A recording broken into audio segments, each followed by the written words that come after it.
G'day folks, it's Phil from 15 Minute Guitar Practice here. Today I'm bringing you 6, count them, 6 ways to play a dominant 7th arpeggio.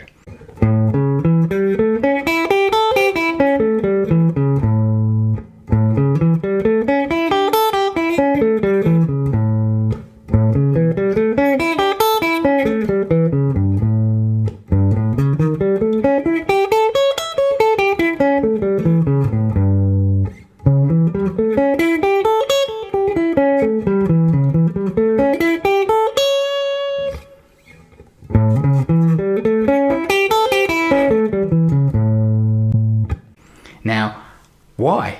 Why do we need 6 ways to play a dominant 7th arpeggio?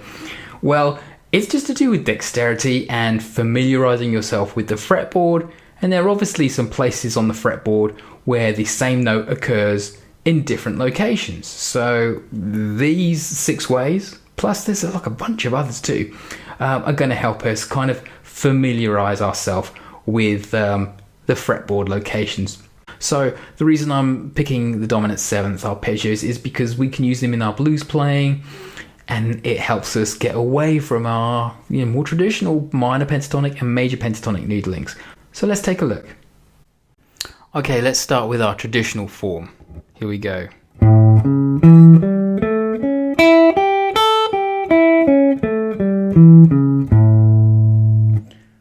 So we're playing 5 on the E, and then 4, 7 on the A string, then 5 on the D, and 7, and then 6 on G, 5 on the B, 8 on the B, and then 5 on top E, and then back down. 5, 8, 5, 6, 7, 5, 7, 4, 1. And that's our traditional form. The next way is kind of twist on that with a bit more of a stretch. So that's like this.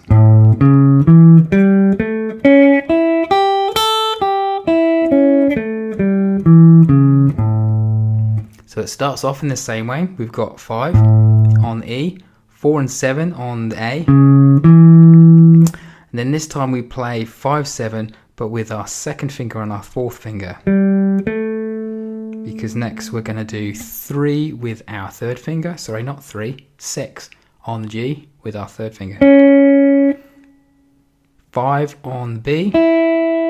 And then 1st finger is going to hit 3 and 5 on the top E. And then back down.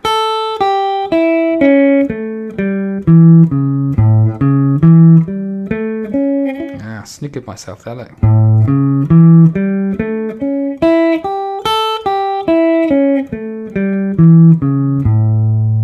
And that's the case for picking the right finger.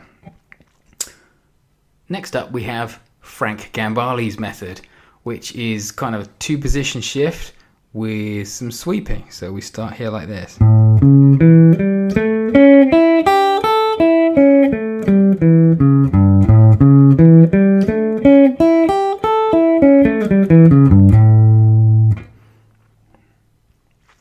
So, Frank, me old matey, we've got 5 on the E, 4 on the A, and then 2 on the D, then 5 on the D, then slide up to 7 on D, and then we've got 6 on the G, 5 on the B string, and then 3 and 5 on top E.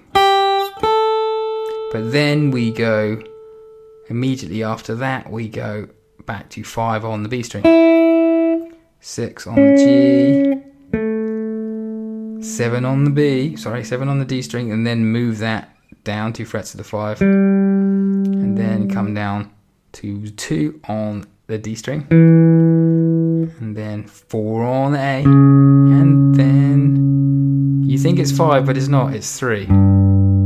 Okay, the last note is 3 to turn it round, because we start here again.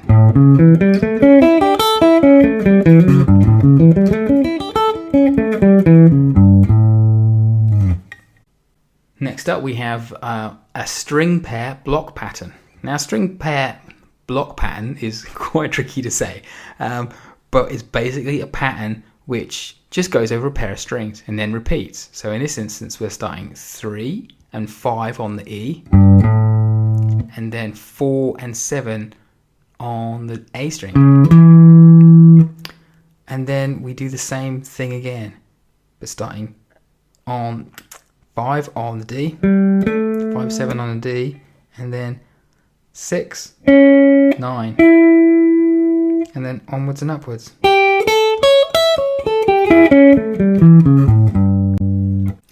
The next one is one that doesn't start on the root note. Actually, the previous one started on the flat 7. This one is going to start on the 3rd of the arpeggio, and it's going to start here at the 9th fret. And basically we play one note on one string and then 2 notes on another string, and then 1 note on one string and then 2 notes on another string. It just alternates like that. So here we've got 1 note, 2 notes, 1 note, 2 notes, 1 note, 2 notes.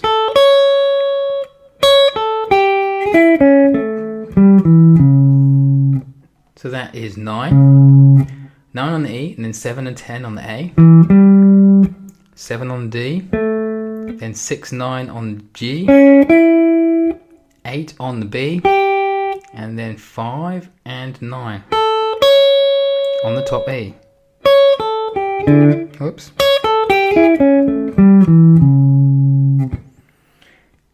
The last one is kind of the opposite. It's 2 notes on one string and then 1 note on the next string, then 2 notes on one string and 1 note on the other. So it's exactly the opposite of what we did previously. And that looks like this. 2 notes, 1 note, 2 notes, 1 note, 2 notes, 1 note.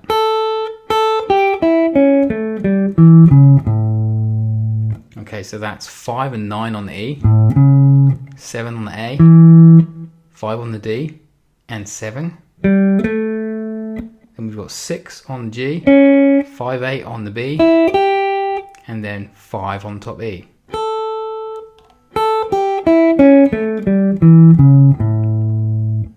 And those are 6 ways to play a dominant 7th arpeggio.